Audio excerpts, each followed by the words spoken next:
ಕಾಣಬೇಕು. ಇಲ್ಲ, ಆ ನಾನು ಸಂದೇಶ ನಿರಂತರವಾಗಿ ಇಲ್ಲಿ ಕಾಣ್ಬೋದು ಅಂತ ಅನಿಸುತ್ತಾ?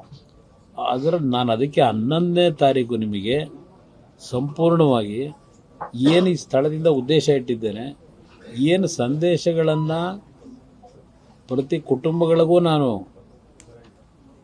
ಕೊಡಬೇಕು ಅಂತಕ್ಕಂಥದ್ದು 11ನೇ ತಾರೀಕಿನಂದು ಪ್ರತಿ ಕುಟುಂಬದ ಇರ್ತಕ್ಕಂಥ ತಂದೆ ತಾಯಿಂದರು ಮಕ್ಕಳು ಯಾವ ರೀತಿಯ ಒಂದು ಬದುಕಿರಬೇಕು ಅನ್ನೋದು.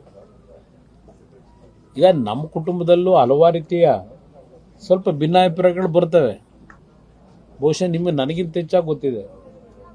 ನಮ್ಮ ಕುಟುಂಬದಲ್ಲೂ ಹಲವಾರು ಭಿನ್ನಾಭಿಪ್ರಾಯಗಳು ಬಂದರೂ ಸಹ ಯಾವ ರೀತಿಯಲ್ಲಿ ನಮ್ಮ ಕುಟುಂಬದಲ್ಲಿ ಇಲ್ಲಿಯವರೆಗೆ ನಮ್ಮ ತಂದೆ ತಾಯಿಯವರ ಭಾವನೆಗಳಿಗೆ, ತಂದೆ ತಾಯಿಗಳ ಒಂದು ಮನಸ್ಸಿನ ಮೇಲೆ ನೋವುಂಟು ಮಾಡಬಾರ್ದು ಅಂತ ಹೇಳಿ ಅದನ್ನೆಲ್ಲ ಬದಿಗಿಟ್ಟು ನಾವು ಯಾವ ರೀತಿ ಬದುಕ್ತಾ ಇದ್ದೇವೆ, ಅದು ಬಹುಶಃ ಎಲ್ಲರೂ ನೀವು ಮಾತಾಡ್ತೀರಂದ್ರೆ ಹೊರಗೆ ಯಾರು ಹೇಳಲ್ಲ, ನೀವೇ ಅರ್ಥ ಮಾಡ್ಕೊಂಡಿದ್ದೀರಿ ಅದನ್ನೆಲ್ಲವನ್ನು. ಆದರೆ ನಮ್ಮಲ್ಲಿ ಏನೇ ಭಿನ್ನಾಭಿಪ್ರಾಯಗಳಿದ್ರು ಅದೆಲ್ಲ ಮರೆತು ಒಂದು ಧ್ವನಿಯಾಗಿ ನಾವೇನು ಬದುಕ್ತಾ ಇದ್ದೇವೆ ನಮ್ಮ ಕುಟುಂಬದಲ್ಲಿ. ಜೇನಿನ ಗೂಡು ನಾವೆಲ್ಲ ಅಂತಕ್ಕಂಥದ್ದು ಒಂದು ಸಿನಿಮಾದ ಹಾಡಿದೆ, ಜೇನಿನ ಗೂಡು ನಾವೆಲ್ಲ ಅಂತ ಹೇಳಿ.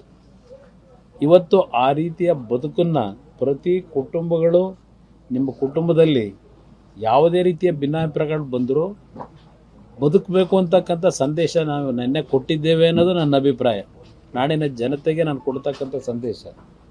ಇವತ್ತಿನ ಪ್ರತಿದಿನದ ಘಟನೆಗಳನ್ನು ನೋಡಿದ್ರೆ ತಂದೆ ತಾಯಿ ಮಗ ತಂಗಿ ಅಕ್ಕ ಹೆಂಡತಿ ಇದು ಎಲ್ಲದರ ಅರ್ಥಗಳನ್ನು ಇವತ್ತು ನಾವು ಕಳ್ಕೊತಾ ಇದ್ದೇವೆ. ಪ್ರತಿದಿನದ ಪತ್ರಿಕೆಗಳನ್ನು ನೋಡಿದಾಗ ಯಾವ ರೀತಿಯ ಸಾವು ನೋವುಗಳು, ಕುಟುಂಬದಲ್ಲಿ ನಡೀತಕ್ಕಂಥ ಅಹಿತಕರ ಘಟನೆಗಳು. ಕೈ ಜೋಡಿಸಿ ನಾನು ನಾಡಿನ ಜನತೆಗೆ ಪ್ರತಿ ಕುಟುಂಬಗಳಿಗೆ ಮನವಿ ಮಾಡ್ತೇನೆ, ಯಾವುದೇ ರೀತಿಯ ಆಸ್ತಿಗೋ ಇಲ್ಲ ಮತ್ಯಾವುದೋ ವೈಮನಸ್ಸುಗಳಿಂದ ಕೆಲವನ್ನ ಕಂಟ್ರೋಲ್ ಮಾಡ್ಕೋಬೇಕು ಅಂತ ಹೇಳ್ತಾರೆ.